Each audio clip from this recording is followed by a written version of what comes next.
The flight attendant's voice crackled over the intercom, "Security personnel to first-class cabin." Jasmine Washington froze mid-sentence, her prestigious economics award still in hand, as 3 officers surrounded her seat. Across the aisle, a smug white woman smirked victoriously. Neither knew the airline CEO was watching everything unfold from row 7. Before we dive into this shocking story, where are you watching from today? Drop your location in the comments. And if you believe in exposing injustice, hit that like button and subscribe to see more stories of accountability. Now, let's find out what happened before this confrontation and how it changed lives forever. Jasmine Washington checked her watch nervously as she navigated through the crowded terminal at Reagan National Airport.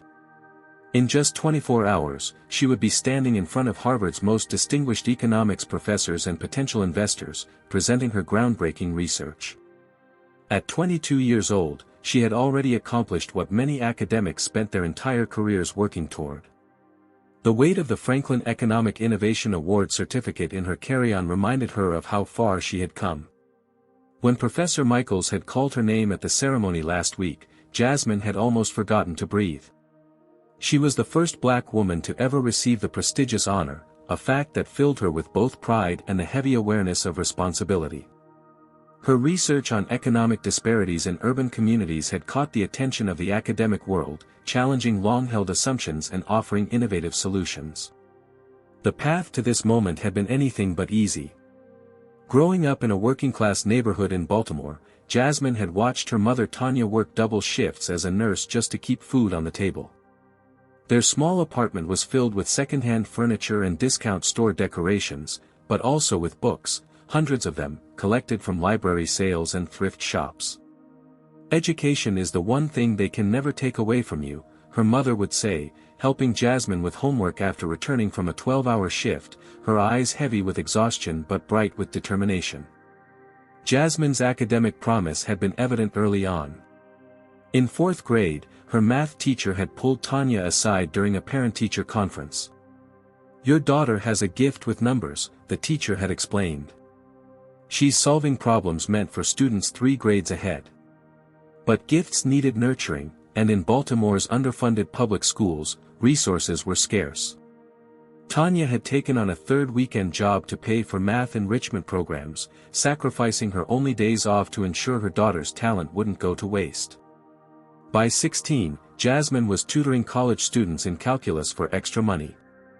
At 17, she received a full scholarship to Howard University, becoming the first in her family to attend college. Her mother had cried that day, holding the acceptance letter as if it were made of gold. "You're going to change things, baby," Tanya had whispered. "You're going to open doors." At Howard, Jasmine had flourished under the mentorship of Dr. Eleanor Jenkins, a fierce economist who recognized the young woman's potential immediately. It was Dr. Jenkins who had encouraged Jasmine to pursue her research on economic mobility barriers in communities of color, providing guidance while allowing Jasmine's unique perspective to shine through. The resulting thesis had been revolutionary, combining rigorous statistical analysis with first-hand interviews and historical context to demonstrate how seemingly neutral economic policies perpetuated racial wealth gaps. When she submitted it for the Franklin Award, Jasmine had never actually expected to win. The previous recipients had all been established economists with decades of experience, not a recent graduate from Howard. And yet, here she was, boarding a flight to Boston to present her work to people who could help implement her ideas on a national scale. The airline had upgraded her to first class after learning about her achievement, a courtesy extended to Franklin Award winners. Jasmine had never flown first class before.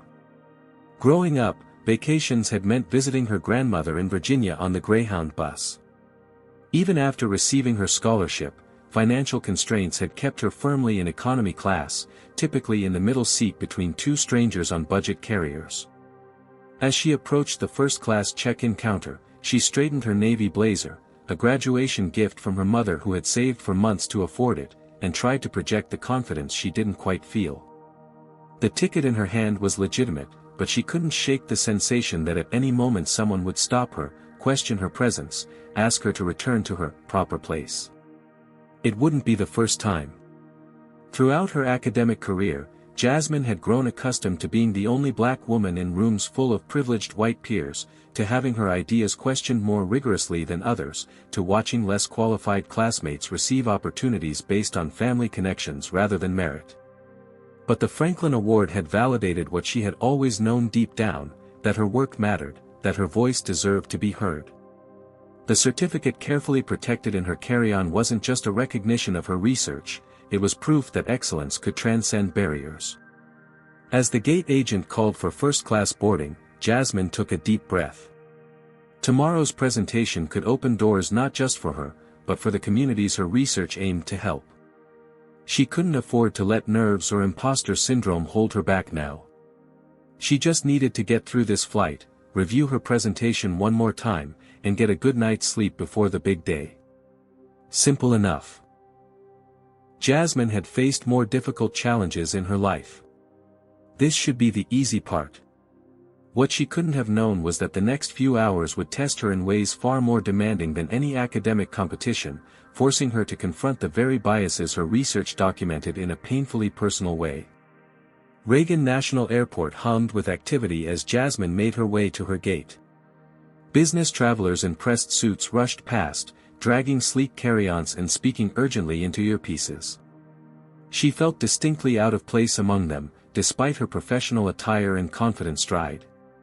At the security checkpoint, the TSA agent examined her ID with unusual scrutiny, glancing between her face and the photo multiple times. "This is you?" he asked, his tone implying doubt. "Yes, sir," Jasmine replied evenly, maintaining eye contact. He eventually waved her through with a skeptical expression that Jasmine had encountered many times before, the look that said, "You don't belong here." With an hour before boarding, she stopped at an overpriced airport cafe. As she approached the counter, a white businessman cut directly in front of her as if she were invisible. "Excuse me," Jasmine said firmly. "I was next." The man turned, appearing genuinely surprised to see her. "Oh, sorry about that. Didn't see you there." The barista, a young white woman with a blonde ponytail, addressed the man first. "What can I get for you, sir?" Only after taking his order did she acknowledge Jasmine, and when she did, her customer service smile dimmed slightly.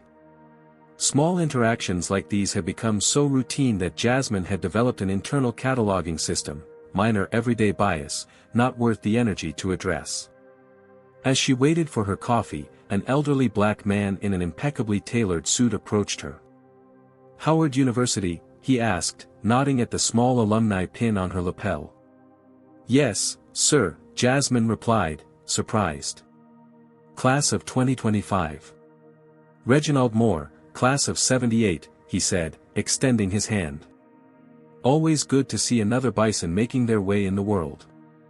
They chatted briefly about the campus changes over the decades, and when Jasmine mentioned her Franklin Award, Mr. Moore's eyes widened with genuine respect.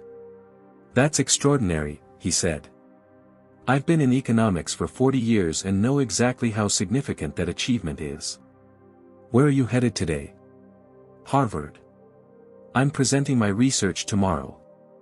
"They're lucky to have you," he said with a warm smile. "What airline?" "National Airways, first class," she answered, still not quite believing it herself. Mr. Moore chuckled. "Well, I'm on the same flight, though back in economy. Perhaps we can continue our conversation on board." His kindness provided a brief respite from the tension Jasmine had been carrying, a reminder that allies existed in unexpected places. That moment of comfort was short-lived. As Jasmine lined up in the first-class boarding lane, she became aware of someone staring at her intently.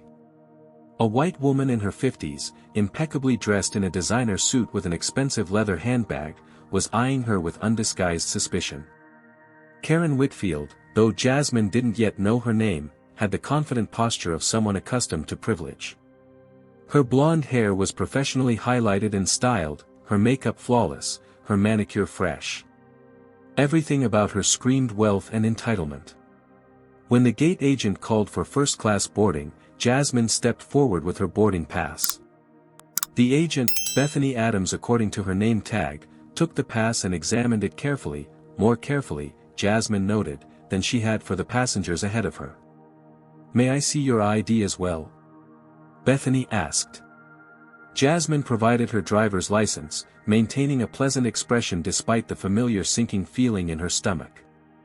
After checking both documents twice, Bethany reluctantly handed them back.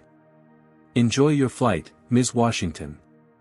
Behind her, Karen Whitfield whispered loudly enough to be overheard, "They're letting anyone into first class these days." A man in a business suit chuckled uncomfortably, while an older couple exchanged disapproving glances that Jasmine couldn't tell were directed at Karen or at her. As she made her way down the jet bridge, Jasmine took slow, measured breaths. She had learned long ago that displaying anger or frustration would only reinforce negative stereotypes. The constant calculation was exhausting: how to stand up for yourself without being labeled aggressive, how to address prejudice without making others uncomfortable, how to exist in spaces not designed for you.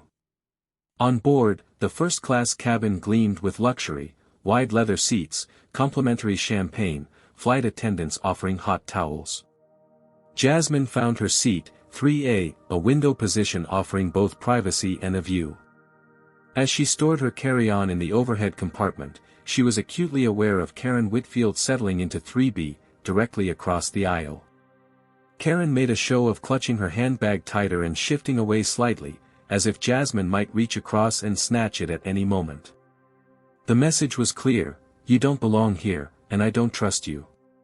Jasmine sat down, buckled her seatbelt, and focused on appearing completely at ease, as if flying first class were an everyday occurrence.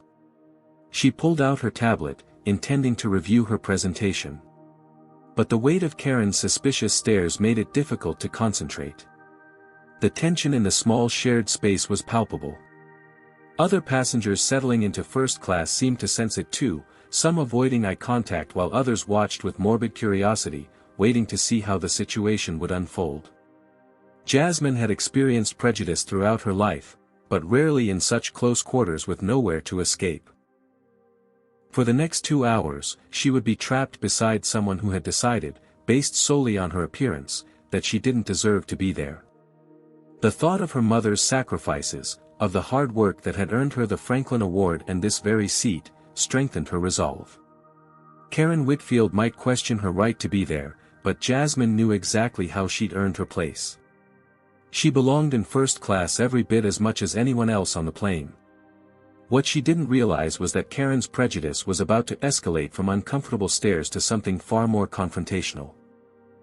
As the remaining passengers boarded, a flight attendant moved through the first-class cabin offering pre-departure beverages. When she reached their row, the attendant turned to Karen first. "Would you care for champagne, water, or orange juice before takeoff, ma'am?" she asked with a practiced smile. "Champagne, please," Karen replied, returning the smile. The attendant nodded and turned to Jasmine almost as an afterthought. "And for you?" "Orange juice, thank you," Jasmine said. When the attendant returned with their drinks, she placed Karen's champagne on her tray with a napkin and a warm "enjoy."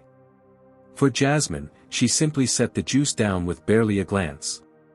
These subtle differences in treatment were familiar to Jasmine: the slightly less attentive service, the minimally cooler tone, the assumptions made based on appearance rather than actual status. Most people wouldn't notice such nuances, but when you experienced them daily, they became impossible to miss. Jasmine had just taken a sip of her juice when Karen leaned slightly across the aisle.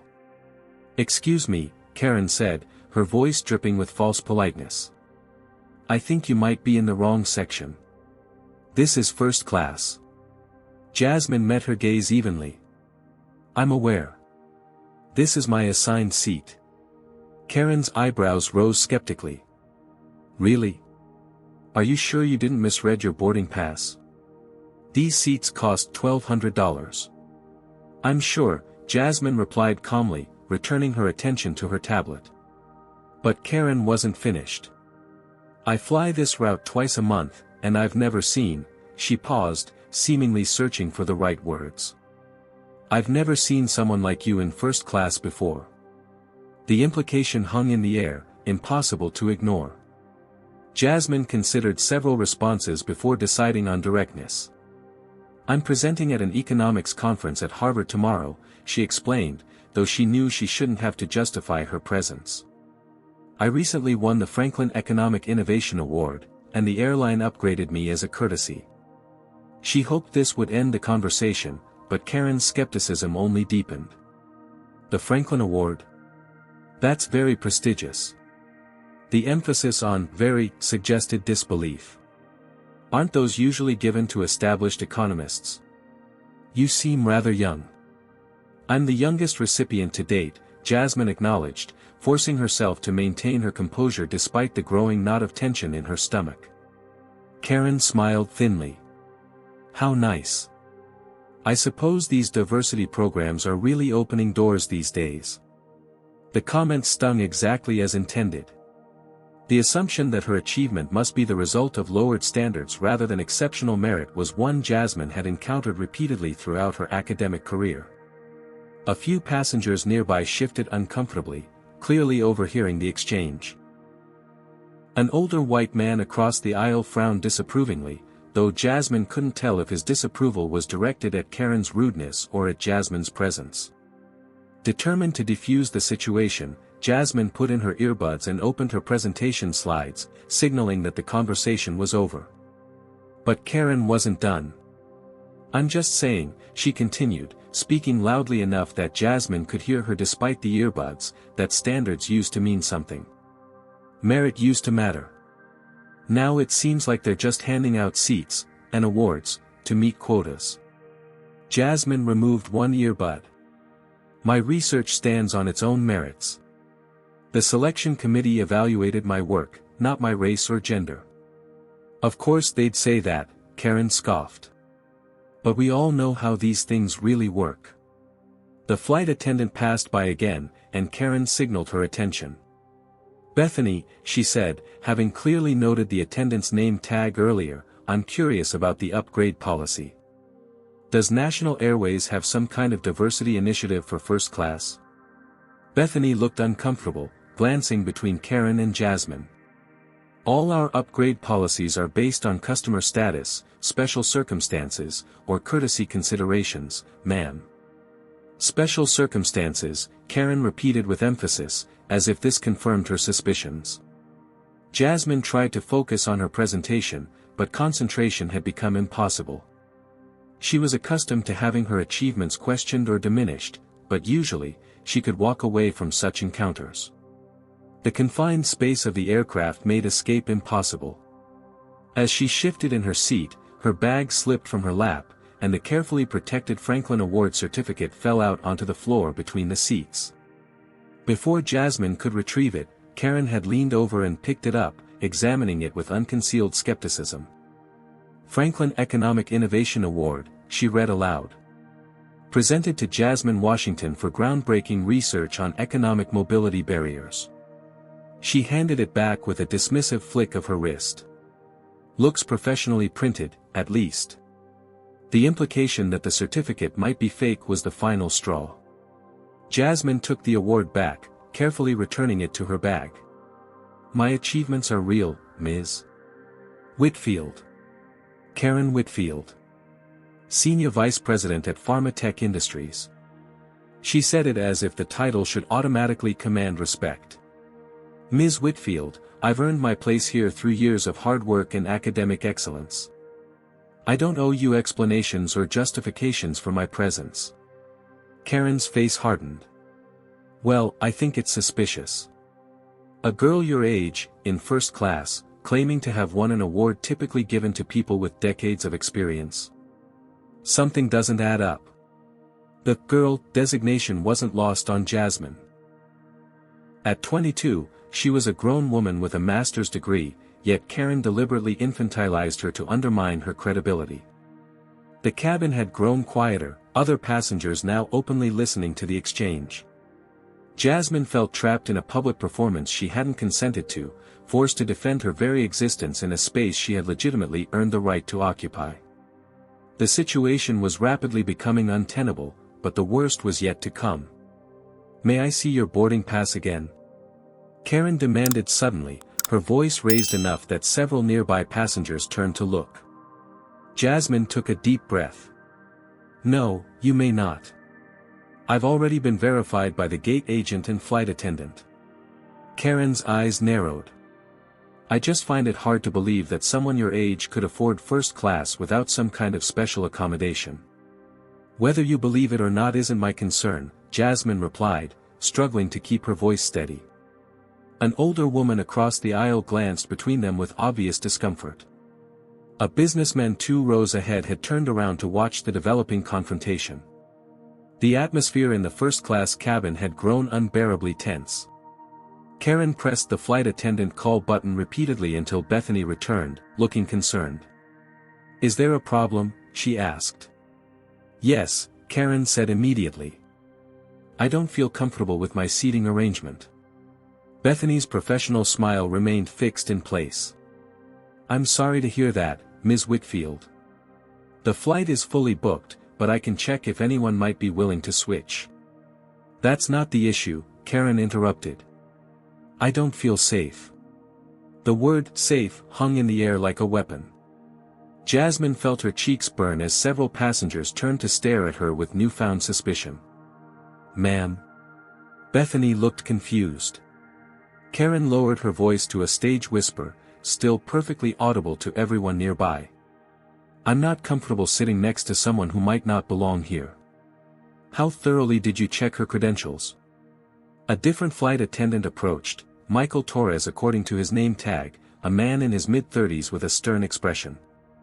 "What seems to be the problem?" he asked. Before Bethany could respond, Karen leaned toward him. "I believe someone may have snuck into first class," she whispered, though not quietly enough to prevent Jasmine from hearing. "She claims to have been upgraded, but the story sounds suspicious." Michael looked at Jasmine with a neutral expression. "Ma'am, may I see your boarding pass?" Though humiliated, Jasmine produced her boarding pass for the 3rd time since boarding. Michael examined it and nodded. "Everything appears to be in order," he confirmed. But Karen wasn't finished. She suddenly gasped, her hand flying to her designer handbag. "My wallet," she exclaimed. "It was right here, and now it's gone." The implication was unmistakable. Head swiveled toward Jasmine, whose heart was now pounding so hard she could feel it in her throat. "Are you accusing me of stealing from you?" Jasmine asked, her voice finally breaking with the strain of maintaining composure. "I'm not accusing anyone," Karen said with exaggerated innocence. "I'm simply stating that my wallet was here a moment ago, and now it's missing." Michael looked deeply uncomfortable. "Ms. Whitfield, that's a serious implication. Are you certain you didn't misplace it?" "I know exactly where I put it," Karen insisted. "Right here in my bag, which was open on the seat next to me while I was speaking with Bethany." Tears of frustration and humiliation threatened to spill from Jasmine's eyes, but she refused to cry. "Not here. Not in front of these people who already saw her as something less than them." "You can check my belongings," she said, her voice tight. "I have nothing to hide." "That won't be necessary," Michael began, but Karen cut him off. "Actually, I think it is necessary. Either check her bags, or I'm calling the authorities myself. I have the air marshal's direct line from previous flights." The confrontation had reached a breaking point. Several passengers were now openly staring, some with discomfort, others with curiosity, and a few with what looked like genuine concern for Jasmine. Michael hesitated, clearly torn between protocol and the desire to defuse the situation. "Ma'am, perhaps we could move this conversation to the galley for privacy." "No," Karen said firmly. "This needs to be addressed right here, right now. Either check her bags, or I'll assume you're not taking the safety of your passengers seriously. Does this situation make your blood boil?" Comment number 1 if you've ever witnessed racial profiling like this. Hit that like button if you believe people should be held accountable for false accusations, and subscribe to see justice served in stories like these. What do you think will happen next? Will Jasmine's bags be searched, or will someone intervene? Let's find out as our story continues. The standoff continued for several excruciating minutes. Michael, clearly conflicted between customer service protocol and basic human decency, eventually stepped away to consult with the lead flight attendant. Passengers whispered among themselves, some casting sympathetic glances toward Jasmine, others eyeing her with newfound suspicion. Karen maintained her posture of righteous indignation, repeatedly checking her handbag and sighing dramatically. "I just don't understand how these things happen on premium flights," she said loudly to no one in particular. Jasmine sat perfectly still, her back straight, her expression carefully neutral despite the storm of emotions raging inside her. She had worked too hard, sacrificed too much, to break down now. Her mother's voice echoed in her mind, "They'll try to make you forget your worth. Don't you ever give them that power." After what felt like an eternity, Michael returned, accompanied by a man in plain clothes with an almost imperceptible bulge beneath his jacket, Air Marshal Brandon Hayes, though he didn't identify himself immediately. "Ladies and gentlemen, I apologize for the disruption," Michael announced to the first-class cabin. "We need to address a situation before takeoff, which may cause a slight delay. We appreciate your patience." Two uniformed airport police officers appeared at the front of the cabin, and a collective murmur spread through the passengers. This was escalating far beyond what Jasmine had anticipated. Brandon approached their row, his expression professionally blank. "Ma'am," he addressed Karen first, "I understand you've reported a missing wallet?" "Yes," Karen replied, her voice dripping with affected distress. "It was right here in my bag, and now it's gone." I wasn't going to say anything, but given the circumstances. She glanced meaningfully at Jasmine. "And what circumstances would those be, ma'am?" Brandon asked, his tone neutral. Karen lowered her voice conspiratorially. "Well, it just seems unusual. A young person like her, in first class, with a story about some award that doesn't quite add up. And then my wallet disappears. I think the connection is obvious." Brandon turned to Jasmine. "Ms. Washington, correct?" Jasmine nodded, struggling to keep her voice steady. "Yes, sir. Would you mind telling me why you're traveling today?" Though she resented having to justify her presence yet again, Jasmine explained about the Franklin Award and her upcoming presentation at Harvard. She showed him her conference invitation and university credentials. "And how did you end up in first class?" he asked. "The airline offered an upgrade when they learned about the award. It's apparently a courtesy they extend to Franklin recipients." Brandon nodded, then turned back to Karen. "Ms. Whitfield, when did you last see your wallet?" "Right before boarding, when I purchased a magazine at the terminal. I placed it right here in my bag afterward." She gestured to her leather handbag. "And it was in the outside pocket?" Brandon asked. "No, I always keep it in a zippered inner compartment for security." "May I?" Brandon gestured toward the bag. Karen handed it over with obvious reluctance. Brandon carefully opened the inner compartment, reached inside, and, to Karen's visible shock, pulled out a black leather wallet. "Is this your wallet, Ms. Whitfield?" The color drained from Karen's face. That's impossible. I checked that pocket. It appears to be right where you said you left it," Brandon observed, handing it back to her. A ripple of whispers spread through the cabin. Karen opened the wallet with trembling fingers, confirming that nothing was missing. "Well," she said, her voice strained, "better safe than sorry these days, isn't it? You can't be too careful." The non-apology hung in the air. Brandon's expression remained professional, but his eyes had hardened slightly. From several rows back, a male voice called out, "That was completely inappropriate."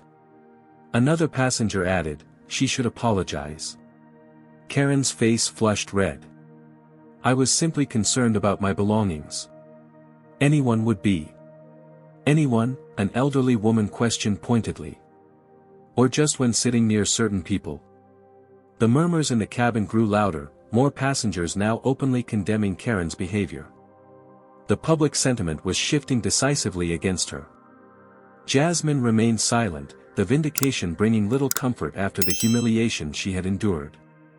She simply wanted the ordeal to end so the flight could depart and she could focus on her presentation. Brandon turned to address both women. "Is there anything else that needs to be resolved before takeoff?" Before either could answer, a man rose from seat 7C and approached the group. His tailored suit and confident demeanor immediately commanded attention. Jasmine recognized him from airline advertisements, Jackson Pierce, CEO of National Airways. "I believe I can help clarify the situation," he said calmly. Karen's expression transformed instantly from indignation to surprise. "Mr. Pierce. I had no idea you were on board. I'm Karen Whitfield, SVP at Pharmatech. We actually supply your company's employee health program." Jackson nodded politely but without warmth. "Ms. Whitfield, I've been observing this situation since it began. I was in the terminal when Ms. Washington checked in, and I personally approved her upgrade after learning about her remarkable achievement." Karen's smile faltered. "Well, I was simply concerned about—" "I understand your concern," Jackson interrupted smoothly. "But I've also observed a pattern of behavior that troubles me deeply." He turned to Brandon. "Officer, we have cabin cameras for security purposes. Would you mind reviewing the footage from the past 20 minutes? Brandon accepted the tablet Jackson offered, scrolling through several minutes of video before nodding grimly. "Ms. Whitfield," Brandon said, "the footage clearly shows you checking your wallet after claiming it was missing. It was never out of your possession." The revelation sent another wave of murmurs through the cabin. Karen's face cycled through expressions: shock, embarrassment, and finally, desperate defensiveness. "There must be some mistake," she insisted. "I truly believed it was missing at the time."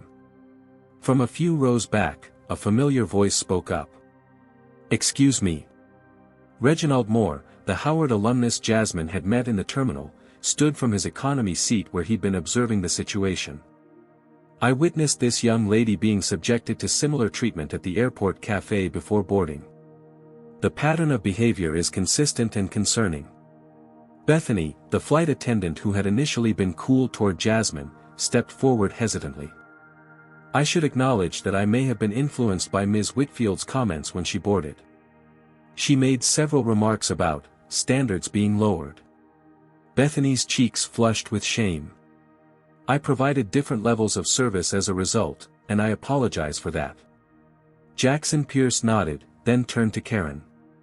"Ms. Whitfield, National Airways has a zero-tolerance policy for discriminatory behavior. I've just checked our records, and this isn't the first complaint involving you on our flights." Karen's expression shifted to alarm.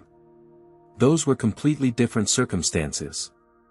3 complaints in the past year, Jackson continued, all involving unfounded accusations against minority passengers or crew members. The cabin had grown utterly silent, all eyes on the unfolding scene.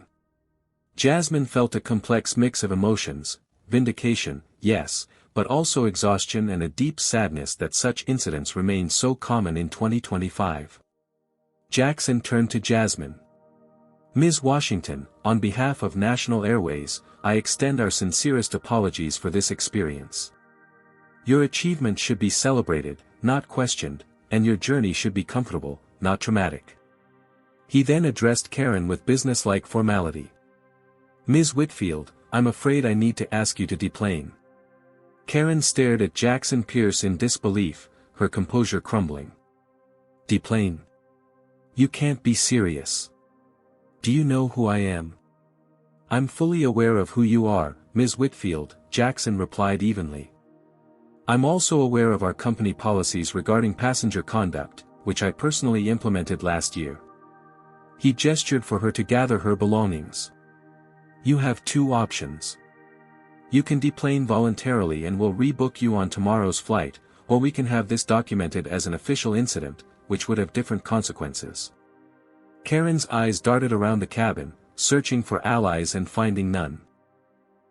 Even the passengers who had initially seemed sympathetic to her now avoided eye contact, unwilling to associate themselves with her behavior now that it had been exposed. "This is outrageous," she sputtered. "I'm a loyal customer who spends thousands on your airline every month. All I did was express reasonable concern about my property." Jackson remained unmoved. "Was it reasonable concern that prompted you to request seat changes on 3 previous flights after being assigned next to passengers of color?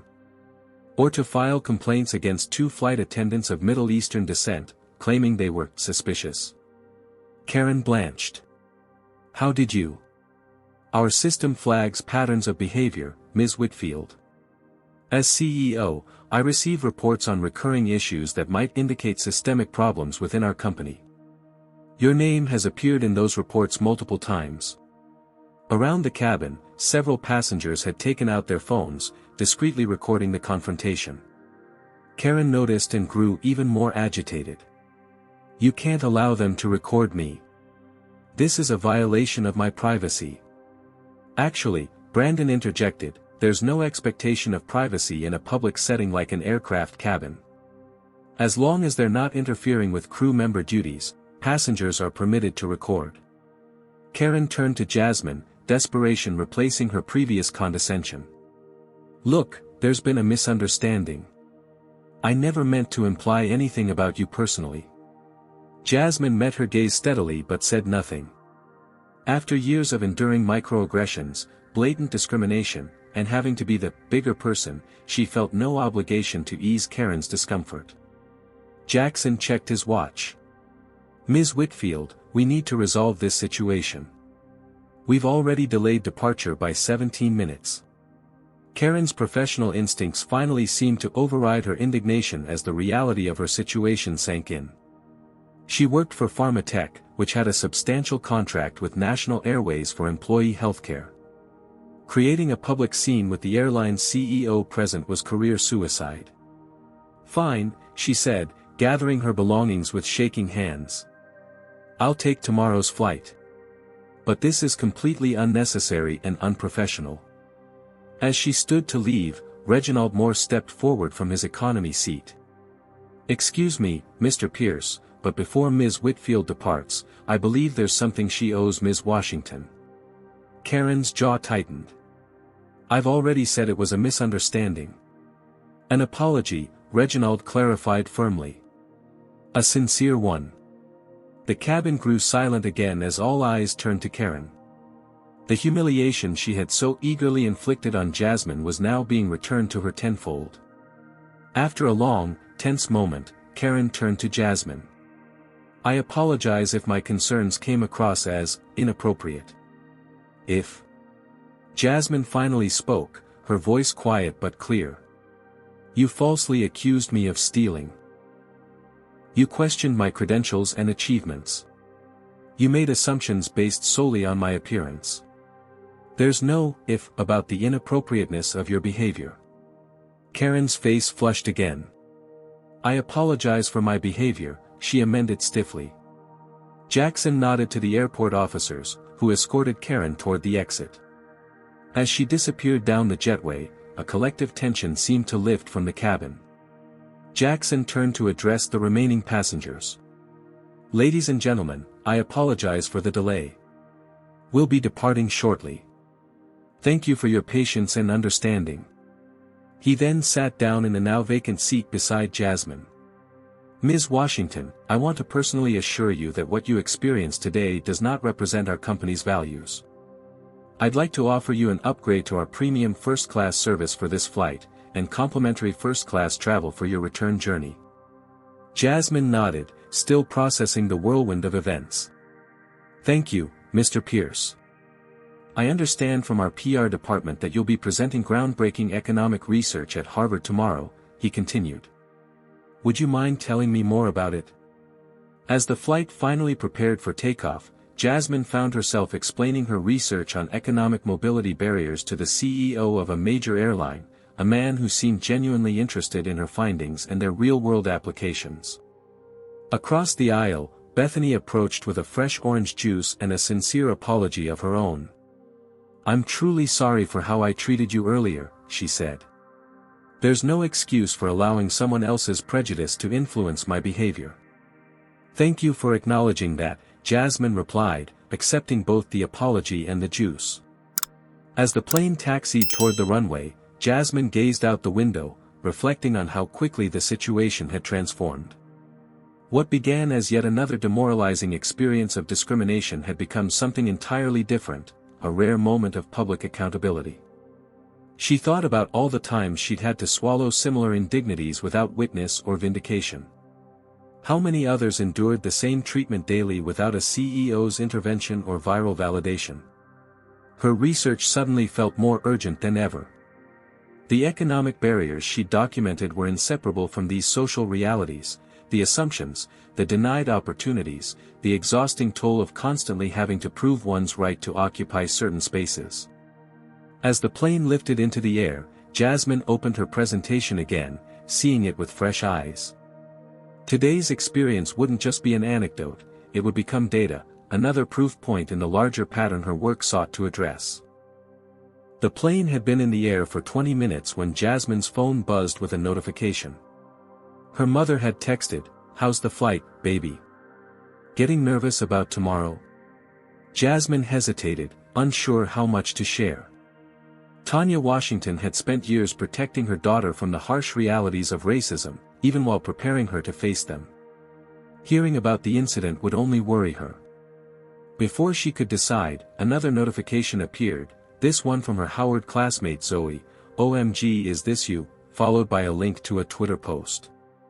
With a sense of dread, Jasmine clicked the link. Someone had uploaded a video titled, "Karen Gets Kicked Off Flight After Racially Profiling Young Black Woman." It already had over 50,000 views and was climbing rapidly. The footage, shot from a few rows behind, captured the confrontation from the moment Karen had accused her of stealing the wallet. The comment section was filled with outrage on her behalf, with many commending her composure in the face of such blatant discrimination. Jasmine's stomach knotted. She had never sought this kind of attention. Her work, her research, those were meant to be her legacy, not a viral moment of public humiliation, however justified the outcome. Jackson Pierce, who had returned to his own seat after takeoff, approached and knelt beside her. "Ms. Washington, I've just been informed that footage of the incident is circulating online. Our PR team is monitoring the situation, but I wanted to check if you're comfortable with how it's being handled." Jasmine showed him her phone. "I don't think any of us have control over it at this point." Jackson nodded grimly. "I understand this puts you in a difficult position. Your privacy has already been violated once today, now it's happening again, albeit under different circumstances." He handed her his business card with a direct number written on the back. "If you experience any negative consequences from this going viral, please contact me directly. National Airways will provide whatever support you need, including legal assistance if necessary." "Legal assistance?" Jasmine echoed, suddenly alarmed. "Just a precaution," Jackson assured her. "But these situations can sometimes escalate in unexpected ways." As if on cue, Jasmine's phone buzzed again. This time it was an email from Dr. Eleanor Jenkins, her mentor at Howard, media requesting comment about incident on your flight. "Call me ASAP." The reality of what was happening began to sink in. By the time she landed in Boston, she might be facing reporters. By tomorrow morning, her name could be trending nationally. Her presentation, the work she'd poured years into, might be overshadowed by 5 minutes of ugly conflict. Jackson seemed to read her thoughts. "Ms. Washington, I hope you won't let this distract from your achievement. You earned your place at that conference through exceptional work. Don't allow anyone to diminish that, even indirectly." "Thank you," Jasmine replied, genuinely grateful for his understanding. As Jackson returned to his seat, Reginald Moore made his way up from economy class, pausing beside her. "I hope I'm not intruding," he said gently, "but I wanted to check on you." That was quite an ordeal. Jasmine managed a small smile. "I'm still processing, to be honest." Reginald nodded knowingly. "I've been there more times than I can count, though perhaps not quite so publicly. May I?" He gestured to the empty seat beside her, and Jasmine nodded. In 40 years of corporate life, I've had my credentials questioned, my abilities doubted, and my presence challenged, he said quietly. Each time, I had to decide whether to speak up or stay silent, knowing either choice carried consequences. He glanced around the cabin. What happened today, having witnesses, having someone in power actually intervene, that's unfortunately rare. Usually, it's just your word against theirs, and the burden of proof falls on you. That's exactly what my research addresses, Jasmine said, finding comfort in shifting to academic ground. The invisible barriers that create unequal outcomes despite seemingly neutral policies. Reginald's eyes lit up with interest, and for the next half hour, they discussed her work in detail. His perspectives as a longtime finance professional added valuable context to her theoretical models. Meanwhile, the video continued to spread. By the time the flight began its descent into Boston, it had surpassed 250,000 views. News outlets had picked up the story, with headlines ranging from objective reporting to sensationalistic clickbait. Pharmatech Industries, Karen Whitfield's employer, had already issued a statement: "We are aware of the video circulating online involving an employee. We take these matters very seriously and are investigating. Pharmatech is committed to diversity, equity, and inclusion in all aspects of our business." Corporate damage control, Jasmine thought cynically. She'd analyzed enough press statements in her research to recognize the template. As the plane touched down at Boston Logan International, Jasmine was surprised to see a National Airways representative waiting at the gate. "Ms. Washington. I'm Melissa Chen from Customer Relations. Mr. Pierce asked me to escort you through the terminal. There are some media representatives asking for you." Jasmine's heart sank. "Already? I'm afraid so.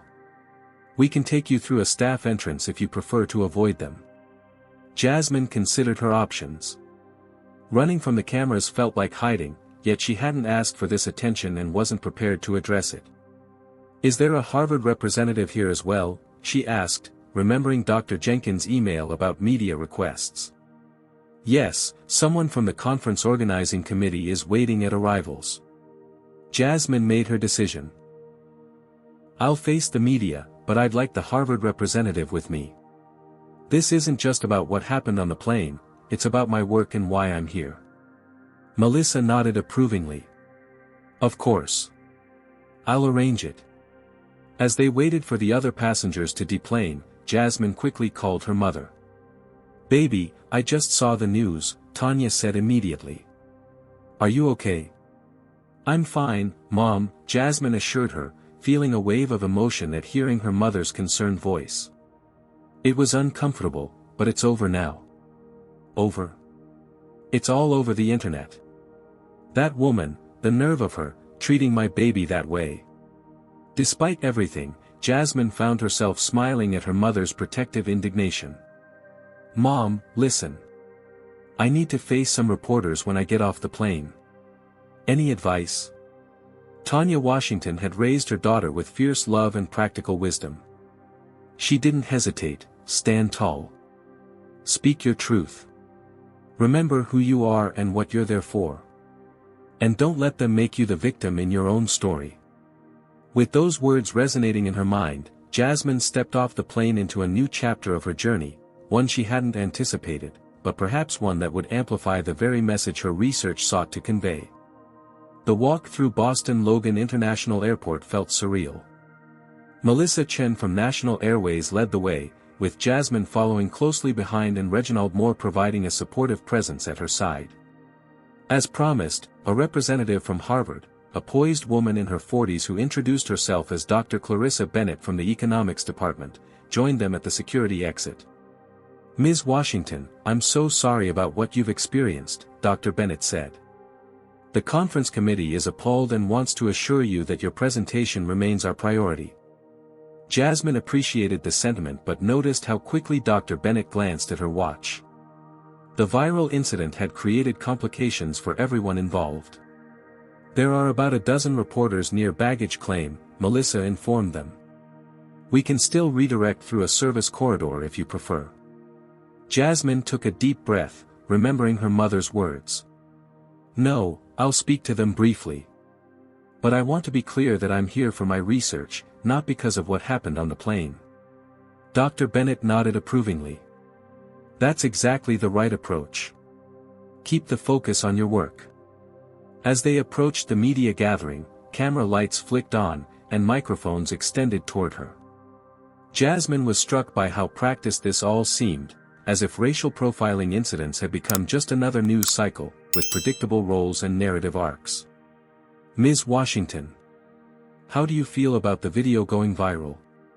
Did you expect the airline CEO to intervene?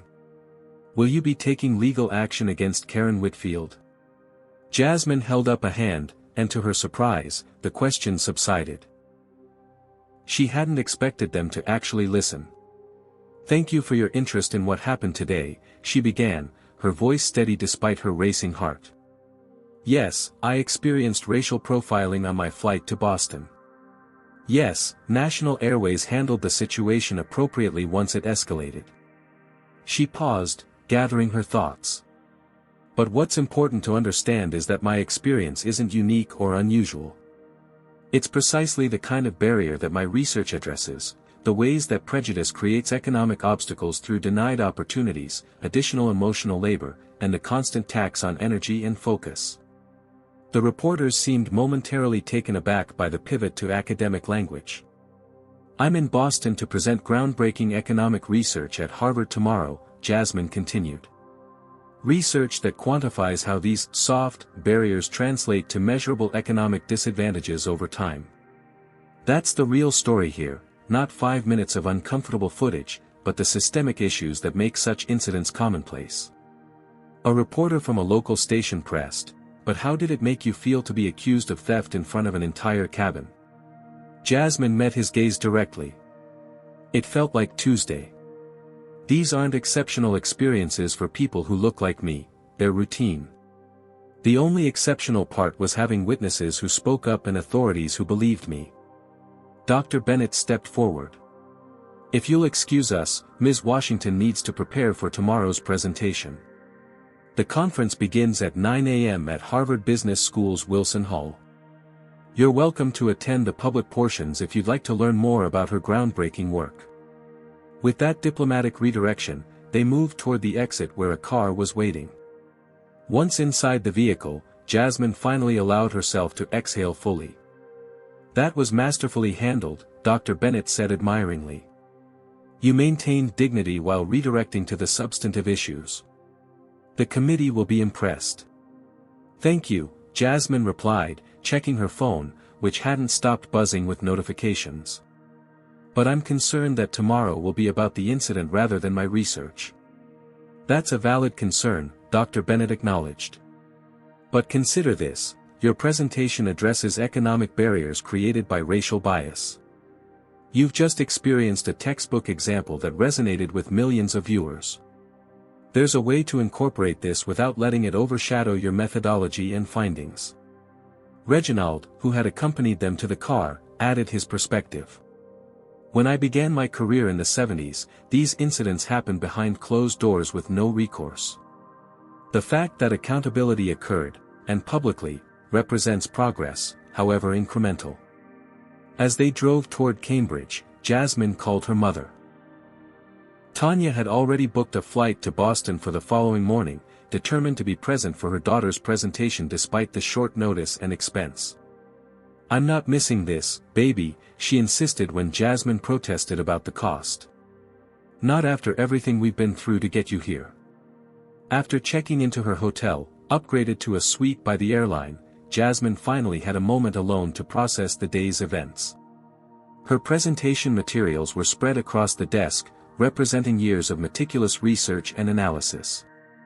Beside them lay her phone, still lighting up with notifications as the video continued to circulate. The contrast was stark.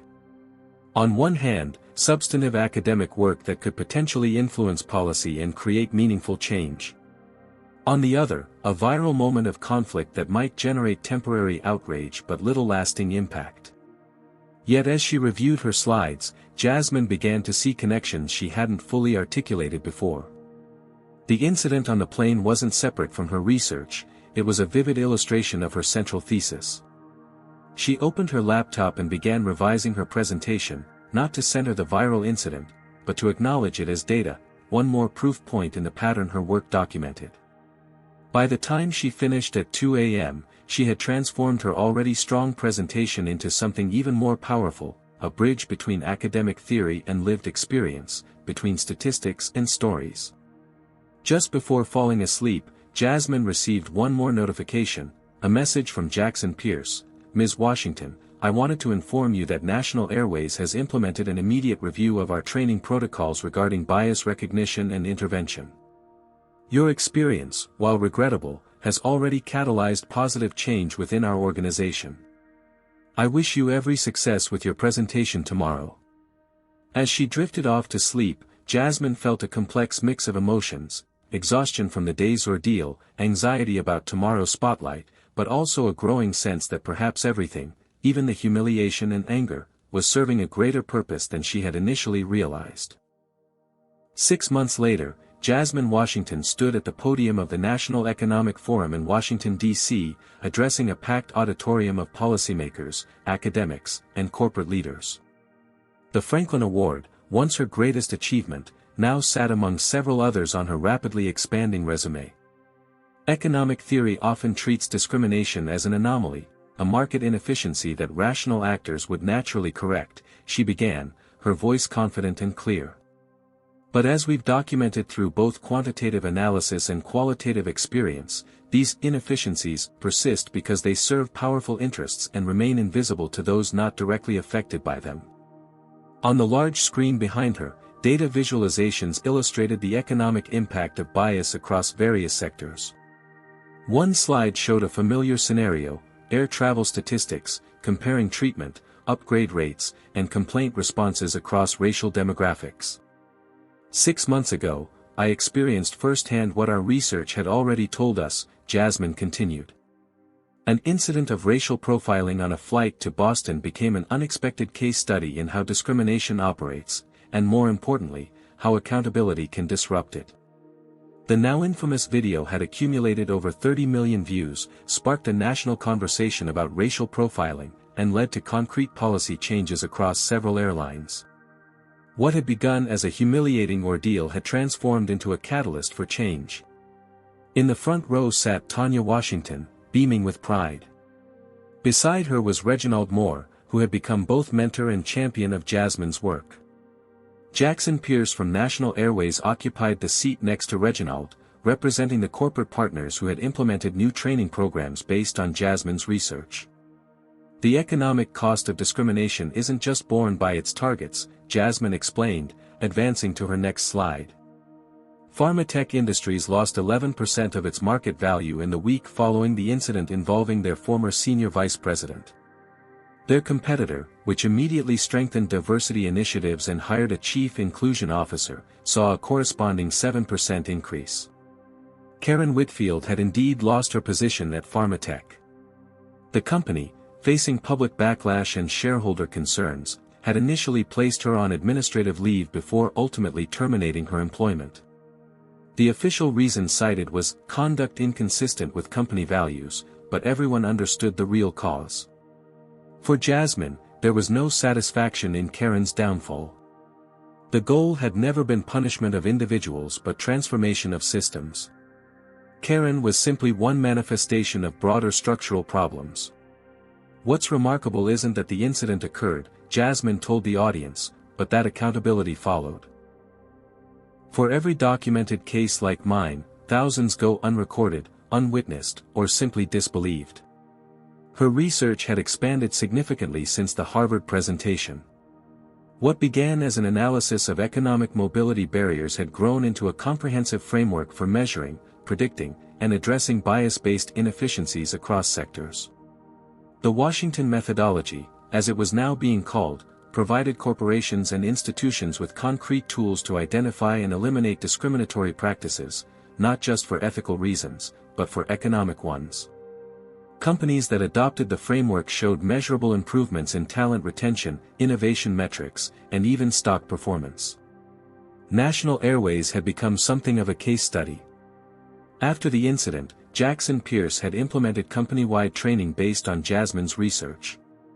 The airline now required all employees to complete anti-bias certification annually and had established clear protocols for addressing discrimination complaints from both passengers and staff. The transformation we're witnessing isn't just about corporate policies, Jasmine explained, advancing to her final slides. It's about creating economic systems that recognize the full value and potential of all participants. The screen displayed the details of the Jasmine Washington Scholarship for Economic Innovation, a program she had established using speaking fees and corporate sponsorships to support students from underserved communities pursuing economics degrees.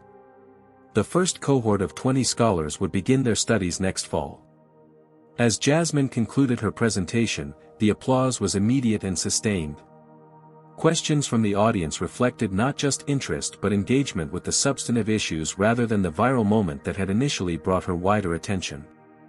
Afterward, as attendees networked over coffee, the Secretary of Transportation approached Jasmine.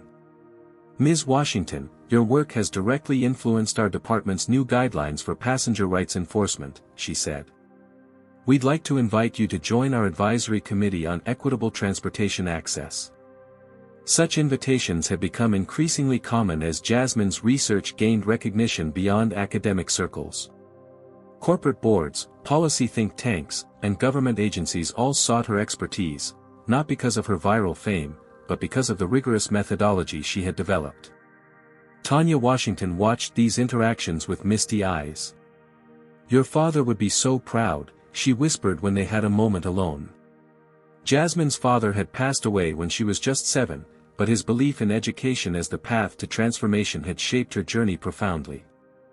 "I wish he could see this," Jasmine agreed, squeezing her mother's hand. "He can," Tanya insisted.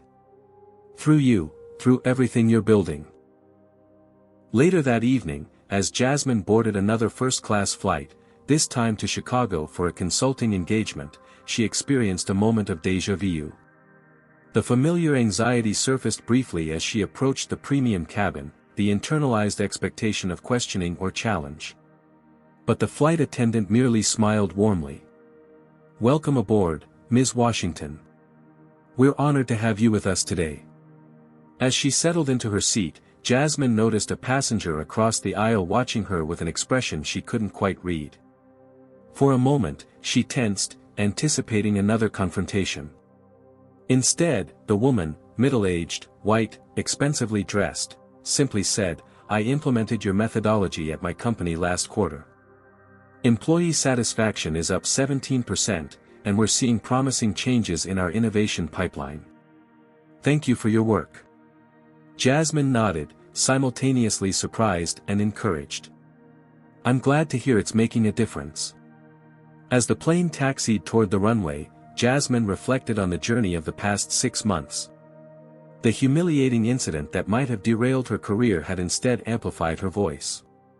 The research that might have remained within academic circles was now influencing corporate policies and government regulations. One viral moment hadn't solved systemic racism or eliminated economic barriers. But it had created an opening, a crack in the wall of indifference that had allowed her message to penetrate spaces previously closed to such discussions. When the flight attendant came by with pre-departure beverages, she served Jasmine first, with genuine respect rather than the performative deference that often followed recognition. It was a small thing, being treated with basic dignity shouldn't be remarkable. Yet it represented the incremental progress that Jasmine's work sought to accelerate, the shift from exceptionalism to expectation, from occasional accountability to systematic change. As the plane lifted into the air, Jasmine opened her laptop to review materials for tomorrow's consultation. On her screen was a draft of her forthcoming book, Visible Barriers, Quantifying the Economic Cost of Discrimination. The journey was far from complete. But with each presentation, each policy change, each scholarship recipient, the path forward became clearer. What had begun as an academic investigation into economic disparities had evolved into a movement for transformative change. And it had all started with one flight, one confrontation, and the courage to stand firm in the face of injustice. Jasmine's story teaches us that confronting discrimination requires both personal courage and systemic accountability. While individual resilience is admirable, true change happens when institutions and witnesses take responsibility. The economic impact of bias extends beyond personal humiliation. It creates measurable inefficiencies that harm organizations and society. What makes this story powerful isn't just that justice prevailed in one instance, but that the incident catalyzed broader transformation. Jasmine's ability to connect her personal experience to her professional expertise allowed her to convert trauma into meaningful reform. She refused to be defined by victimization, instead using it as evidence supporting her research. The story also highlights the importance of allies at all levels. From Reginald's solidarity to Jackson's executive action, each intervention demonstrated that dismantling discrimination requires collective effort. Not everyone has a CEO witnessing their mistreatment, which underscores why institutional policies matter more than individual, good actors. Perhaps most importantly, Jasmine's journey reminds us that accountability isn't about punishment but transformation. Her focus remained on creating systems that recognize human dignity and potential, not on Karen's downfall, but on building something better for everyone. Have you ever witnessed discrimination being challenged in public? How did you respond? Share your experiences in the comments below. If this story of resilience and accountability resonated with you, please hit the like button and subscribe for more powerful narratives about overcoming injustice. Don't forget to share this video with someone who needs to understand how standing against discrimination creates positive change. Thank you for watching, and remember that speaking truth to power isn't just about personal vindication, it's about creating a more equitable world for everyone.